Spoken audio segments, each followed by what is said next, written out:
Hello, good evening friends. তো আজকে উইকেন্ডসের plan হলো কোণার্ক, আর আগে থেকে ঠিক করা ছিল লোটাস রিসর্ট তে লাঞ্চ করবো আর কি। গাড়িটা রেখে ওনাদেরই লোটাসেরই ব্যাটারি গাড়ি করে আমরা আগে গন্তব্যস্থলে এগিয়েই চলছি। আর ডান দিকে যেতেই আর কি রিভার ফ্রন্ট আর কি, একদম নদীর ঠিক পাশেই কোনাগুনি দেখতে পাচ্ছেন, সমুদ্র আর নদী একসাথে আর কি মিশছে আর কি। আর এটা হলো গিয়ে আপনার চন্দ্রভাগা ব্রিজ ক্রস করে আর কি ইকো রিট্রিটের ঠিক পরেই আর কি। তো যাই হোক, আমি গুগল লোকেশন দিয়ে দেবো আর কি ডিসক্রিপশন বক্সে আর কি। তো আমরা সোজাসুজি ক্যাম্পাসে ঢুকে গেলাম আর কি। আগে থেকে ফোন করে নিয়েছিলাম, যারা যদি আপনারা লাঞ্চ করতে চান তো সেখানে রিভার ফ্রন্ট ক্যাফে আছে, লাঞ্চ করতে পারেন আর কি। রেস্তোরাঁটা খুবই সুন্দর আর কি, ঢুকতেই বেশ ফুল টুল দিয়ে ভালো সাজানো, গ্রিনারিজ ভর্তি, যেটা এখানে মেন আর কি অ্যাট্রাকশন আর কি।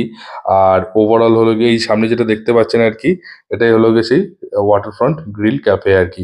ওভারঅল গ্রিনারিজে ভর্তি আর কি, বেশ সুন্দর আপনার ক্যাম্পাসটা। এখানে আপনার স্টেও করতে পারেন এক দুদিন জন্য, উইকেন্ডস কাটানোর জন্য একদম পিস অফ মাইন্ড রিল্যাক্স এখানে থাকতে পারেন আর কি। আর পাশে আর কি একদম সি বিচ, সমুদ্রের পাশে, মানে আপনার এখানে খুব ভালো ফ্যামিলির সাথে কিন্তু এনজয় করতে পারেন। এই ক্যাম্পাসটা অনেক বড় আর কি। তো যাই হোক, আমরা যেখানে খেয়েছিলাম আর কি, ক্যাফেটা খুব সুন্দর ছিল আর কি।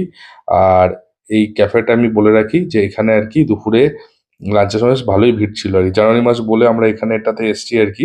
গরমকালে কিন্তু এখানে কিন্তু আমার মনে হয় না যে প্লেজেন্ট থাকবে আর কি, প্রচন্ড গরম থাকবে ওই সময় আর কি। এনিওয়ে, জানুয়ারি মাসে ঠান্ডা ঠান্ডা ভাবটা ছিল আর কি, একদম রিভার ফ্রন্টের ধারে আর কি।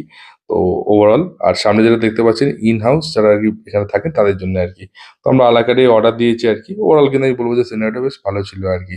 দেখতেই পাচ্ছেন কি সুন্দর লাগছিল আর কি। নর্মালি সাধারণত গোয়ায় গেলে আপনার এরকম বা কোনো টপ বিচ রিসর্টে গেলে কিন্তু এখানে আপনারা বসে খেতে পারেন। যাই হোক, প্রথমে নিয়েছিলাম চিকেন সুইট কর্ন স্যুপ 1/2, এর প্রাইস ছিল 175।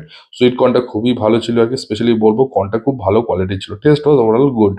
নেক্সট নিয়ে নিয়েছিলাম চিলি ফিশ। চিলি ফিশের প্রাইস ছিল 349, 8 to 9 পিসেস দিয়েছিল আর কি। Overall test was very good. হ্যাঁ, বলে রাখি এটা বাসা ফিশ আর কি। ওভারঅল টস ছিল একটু স্পাইসির দিকে ছিল, but it was very decent আর কি। ফিশটার কোয়ালিটিও ভালো ছিল আর কি। টেস্ট আমার কিন্তু খুব, আমি বলবো, ভালো লেগেছিল। এর প্রাইস নিয়েছিল আবার 349, অ্যারাউন্ড 8 to 9 পিসেস দিয়েছিল আর কি। নেক্সট নিয়েছিল রিফ্রেশমেন্ট, ফ্রেশ লাইম সোডা আর কি, যার প্রাইস ছিল 50 রুপিস। আর তার সাথে নিয়েছিলাম মশলা কোল্ড ড্রিঙ্কস আর কি। মশলাটা ভালো মিক্সচার ছিল আর কি, তার প্রাইস ছিল 65। আর মেন কোর্সে নিয়ে নিয়েছিলাম মিক্সড নুডলস, এর মধ্যে এগ, চিকেন অ্যান্ড প্রন ছিল আর কি। নুডলস একটু পাতলা ছিল, বাট ওভারঅল ভালো টেস্ট ছিল। আমি বলি যে আগে স্টার্টার স্যুপটা মোটামুটি পেটটা ভরে গেছিলো আর কি। আর যেহেতু আমি আগে ড্রাইভ করবো তাই জন্য একটু একটু একটু হালকাই খেয়েছিলাম আর কি। নুডলসটা ভালোই ছিল আর কি, কোয়ান্টিটি দুজনের জন্য কিন্তু পারফেক্ট ছিল। তো লাস্টে নিয়ে নিয়েছিলাম ডেজার্টে চেনা জিলি, মানে যেটা আমরা ছানা জিলিপি সাধারণত বলে থাকি আর কি। তো ওভারঅল একদম ফ্রেশ দিয়েছিল আর কি।